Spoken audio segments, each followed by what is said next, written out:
Assalamu alaikum dear students. How are you today? You will be fine. I hope so. I am Umair Khan. आज हम बात कर रहे हैं एक नए टॉपिक के बारे में जिस टॉपिक का नाम है हाइब्रिडाइजेशन. इस हाइब्रिडाइजेशन में जो हम करने लगे हैं वो कुछ यूं है कि हम आज जिक्र करेंगे हाइब्रिडाइजेशन इन अल्केन्स. अल्केन में बेसिकली हम दो मॉलिक्यूल्स को स्टडी करेंगे जिनका नाम है मीथेन और इथेन. मीथेन में जैसा कि आपको नजर आ रहा है जस्ट एक कार्बन है, जबकि इथेन के अंदर दो कार्बन मौजूद होते हैं. इस तरह हम हाइब्रिडाइजेशन, जो एक ऐसा प्रोसेस है, जिन लोगों को ये नहीं मालूम कि हाइब्रिडाइजेशन क्या है, उनके लिए जस्ट इतना सा रेफरेंस दे रहे हैं कि अगर हम ऑर्बिटल्स जो डिफरेंट शेप और एनर्जी के हों उनको मिक्स कर दें तो नए ऑर्बिटल्स बना पाएंगे. वो सेम एनर्जी और सेम शेप के होंगे. इस मिक्सिंग को ही हाइब्रिडाइजेशन बोलते हैं. और ये मिक्सिंग इसलिए जरूरी है ताकि हम स्ट्रक्चर को और बेहतर तरीके से समझ सकें. इसकी जरूरत क्या है इसके बारे में भी मैं आपको यहाँ समझाऊंगा. जैसे मिसाल के तौर पर अगर हम बात करते हैं कि हाइब्रिडाइजेशन किसकी है, क्या मॉलिक्यूल की है, तो जवाब है नहीं, मॉलिक्यूल की नहीं, बल्कि मॉलिक्यूल में सेंट्रल एटम की है. जैसे कि दोनों मॉलिक्यूल्स में सेंट्रल एटम कार्बन होते हैं.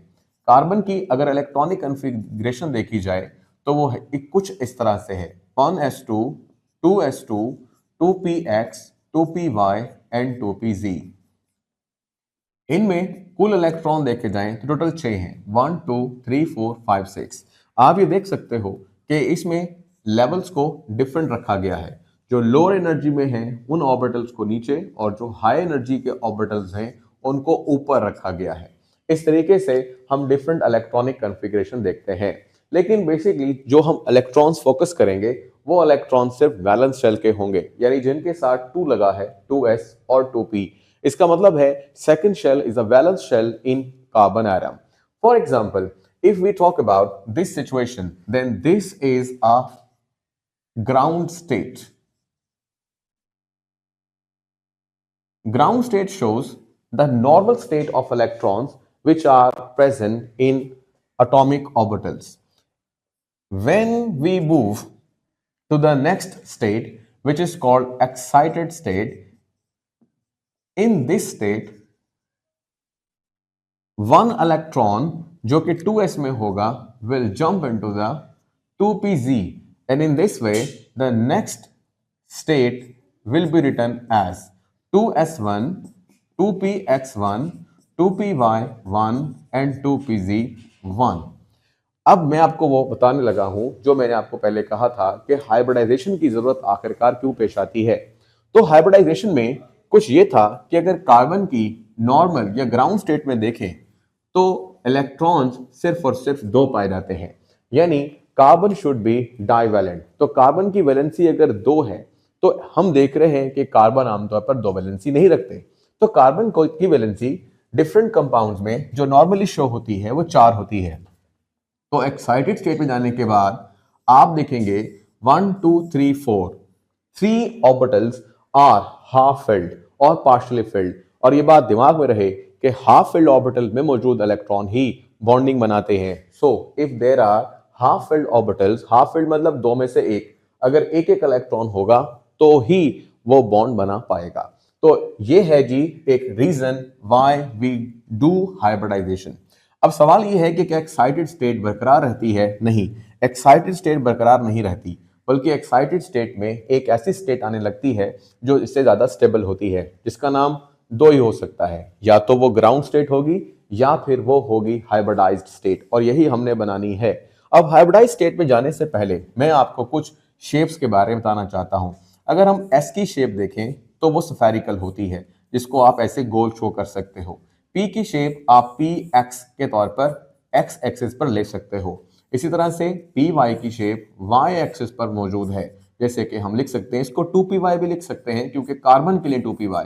अदरवाइज आप किसी सिमिलर एलिमेंट के बारे में बात कर रहे हैं लेकिन जनरलाइज बात करेंगे तो फिर 2 नहीं लिखना, क्योंकि हो सकता है वो उसका लास्ट शेल 3 हो. फिलहाल कार्बन के हिसाब से 2px 2py और यहां पर हम रखेंगे 2pz.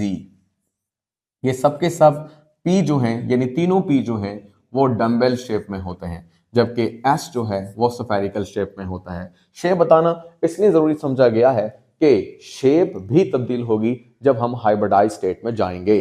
तो शेप कैसे चेंज आएगा? शेप में चेंज जो है वो कुछ इस तरह से होगा कि 1 2 3 4 यानी कि 1s और 3p orbitals hybridized intermix to form orbitals of same energy and same shape. Energy को दिखाने के लिए हम यहां पे एक लाइन लगाते हैं, जैसे कि हमने यहां पर डिफरेंट लाइन लगाई थी। ये लाइन लोअर एनर्जी, हायर और मच हायर एनर्जी को शो करता था, लेकिन अब सब एनर्जी सेम होंगे, इसलिए लेवल सेम रखा गया है। और सब के चारों के नाम देखो 1 2 3 4 ऑर्बिटल मिलेंगे, इन चारों के नाम ही इसी तरह लिखे जाएंगे, जैसे कि sp3 sp3 sp3 और sp3। तो हमारे पास हाइब्रिडाइजेशन की जो आज टाइप है वो है sp3 हाइब्रिडाइजेशन, और आपको डेफिनेशन समझ में आ गई है। डेफिनेशन का मतलब है when 1s and 3 p orbitals intermix they form 4 sp3 hybridized orbital, और उनमें से हर एक का नाम sp3 होगा। जैसे कि इन सबके पास एक एक इलेक्ट्रॉन है, तो यहां पर भी सबके पास एक एक इलेक्ट्रॉन ही होगा। और मैंने कहा कि इस वाली स्टेट का नाम है हाइब्रिडाइज्ड स्टेट, और यहां पर बनने वाले जो ऑर्बिटल्स हैं वो भी कहलाएंगे हाइब्रिडाइज्ड ऑर्बिटल्स। और इनकी शेप भी चेंज हो चुकी है। शेप कैसे चेंज हो चुकी है कि सबकी सेम शेप है। अगर मैं फिलहाल उसको डिफरेंट ओरिएंटेशन में दिखाना चाहूं तो भी आपको दिखा सकते हैं। जैसे मिसाल के तौर पर आप कह सकते हैं किसी की शेप ऐसे है, किसी की शेप ऐसे है, किसी की शेप ऐसे है, किसी की शेप ऐसे है। But you have to keep one thing in your mind is that the plane should be different. Plane should not be the same. As I have mentioned here, that different orientations or the planes expresses the geometry of the molecule. These are the shapes which are represented here in individual manner. But when we combine all these states in a single shape, then the shape will look like this. One sp3, the second sp3, the third sp3, and the fourth sp3. 1 2 3 4, all four hybridized orbitals are called sp3 sp3 sp3 and sp3.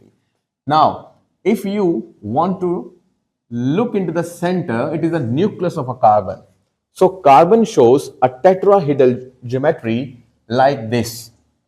For example, if we take angle, the angle of all the orbitals with each other is 109.5 degrees. ये सिर्फ और सिर्फ carbon को assume करते हुए बनाया गया है, but we are studying CH4. So there is another atom which is called carbon and hydrogen. It means that there is not only the carbon but hydrogens are also present.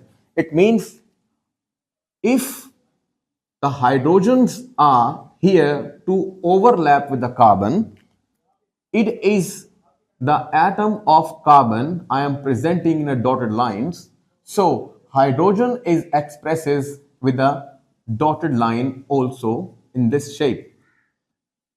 These dots show the atoms, and the solid lines in a blue and black shows these are the orbitals. So I am differentiating between the atoms and the orbitals. Atoms shows a bigger picture, but orbitals shows only that kind of thing which have electrons. Look here, these are the orbitals which have electrons, and these dotted lines show the whole atoms. So there is a mixing or overlapping between the orbitals of hydrogen and orbitals of the carbon. अगर इस बात को आपको समझ नहीं आई बात की तो सिंपल करके समझते हैं। सिंपल करने का मतलब ये है कि ये आपके पास एक कार्बन और उसके साथ ये 4 हो गए हाइड्रोजन, और ये एक सिंपल डायग्राम है। तो सिंपल डायग्राम और ओवरलैपिंग शो करने वाली डायग्राम में ये डिफरेंस है। आपको ये डायग्राम भी ड्रॉ करनी है विदाउट डॉट्स, और आपको ये लाइन भी ड्रॉ करनी है because you can see the angle 109.5 degrees very clearly. So this is the molecule of methane. तो हम लिख सकते हैं it is a structure of methane.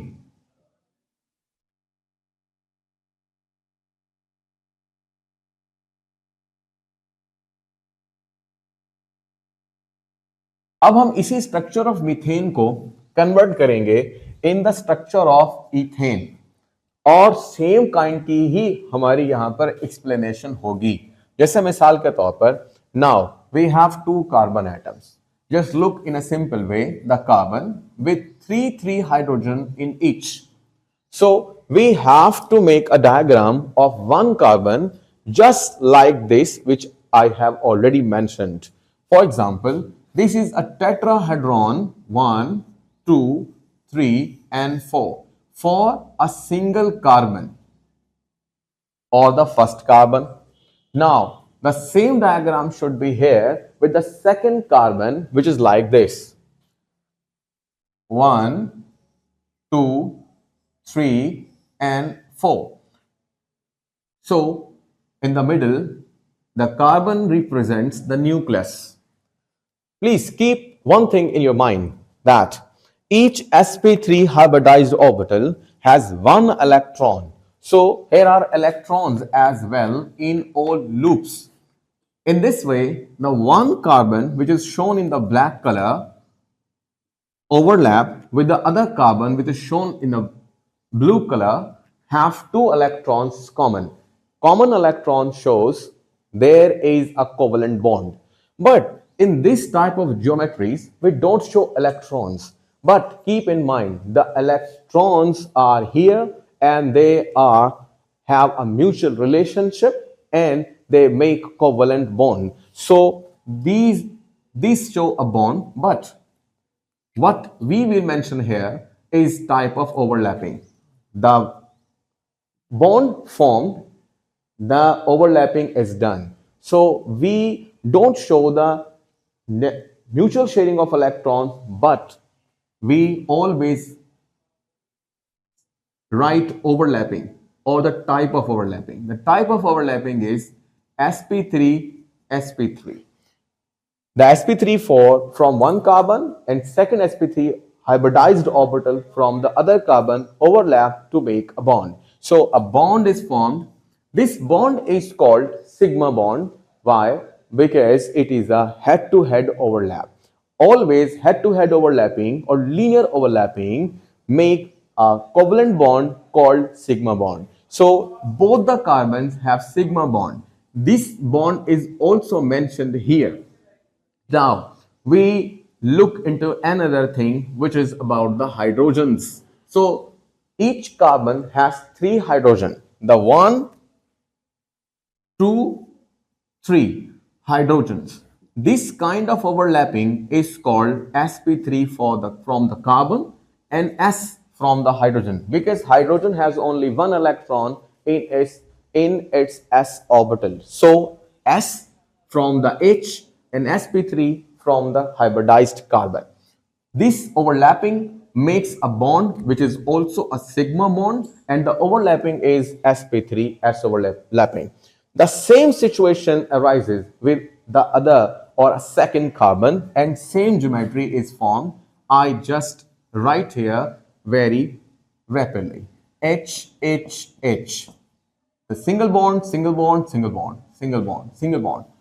If you look here, there is an information which is that there are two kinds of sigma bond. The one kind of sigma bond is formed between the carbon-carbon atom and its overlapping is called sp3-sp3, while the other sigma bond is between the hydrogen and carbon and its overlapping is called sp3s. There are 6 sp3s overlapped sigma bonds and only one sp3 overlapped sigma bond. There are total 7 sigma bonds. Now this is the diagram which is showing the overlapping, but if we go to a very simple view, then the 2 carbons and 3 carbon hydrogen and 3 hydrogen are here. If there is a question, what is the geometry type, whether it is methane or ethane, the question's answer is simple. Yes, this is a structure of ethane. The geometry is tetrahedral and the angle is 109.5 degree, whether it is methane or ethane. These structures looks different, but the central atom shows the same geometry. For example, if we look here in ethane, 1, 2, 3 and 4. This is the diagram. And the same way, the diagram is just like the previous one, the tetrahedron, and this carbon also shows the same kind of geometry. It is called a tetrahedron or tetrahedral geometry. It means that when we talk about the alkanes, whether it is methane, ethane, propane, butane, pentane and so on, all type of carbon have same hybridization, which is called sp3. But this tetrahedron will increase as the number of carbon increase. That's why initially I said that the hybridization don't represents the molecule, it represents or it is from the central metal atom. Now we have to look into the summary. I am summarized like this. Hybridization एक ऐसा process है जिसको हम पढ़ते हैं इस तरह से कि जिसमें डिफरेंट शेप और डिफरेंट एनर्जी के मॉलिक्यूल आपस में कंबाइन होंगे. तो आज हम पढ़ेंगे sp3 हाइब्रिडाइजेशन, जिसको अगर डिफाइन करें तो हम कहेंगे एक s और 3 p आपस में मिक्स हो सकते हैं और नए ऑर्बिटल बना सकते हैं जो सेम एनर्जी और सेम शेप के होंगे. ये आपके पास जो शेप बनी है इन सबको हम एक तरीके से दिखा सकते हैं और इनके नाम क्या होंगे? sp3 वाई, क्योंकि एक s और 3 p मिक्स हुए हैं. तो ये जो आपके पास एक स्टेट है सेम एनर्जी और सेम शेप की, represents the hybridization state of orbitals are called hybridized orbitals. फिर हाइब्रिडाइज्ड ऑर्बिटल जो आपके पास डिफरेंट ओरिएंटेशन में है, ये इस तरीके से कार्बन के गिर्द अरेंज होंगे कि एक रेड कलर में टेट्राहेड्रॉन बना है, चाहे वो मीथेन में हो चाहे वो कार्बन इथेन में हो. इस तरह अगर हम एक स्ट्रक्चर बनाएं तो उसकी सिंप्लीफाइड स्ट्रक्चर या सिंप्लीफाइड स्ट्रक्चर ऐसे बना सकते हैं. इसमें हमें टेट्राहेड्रल ज्योमेट्री और एंगल 109.5 डिग्री दिख रहा है. बिल्कुल यही चीज हम इथेन में भी दिखा सकते हैं जैसे कि दिखाई गई है. तो ये था आज का छोटा सा टॉपिक जिसमें हमने सीखा the hybridization which is sp3 hybridization of the carbon present in alkane, whether it is methane और इथेन. अल्लाह हाफिज.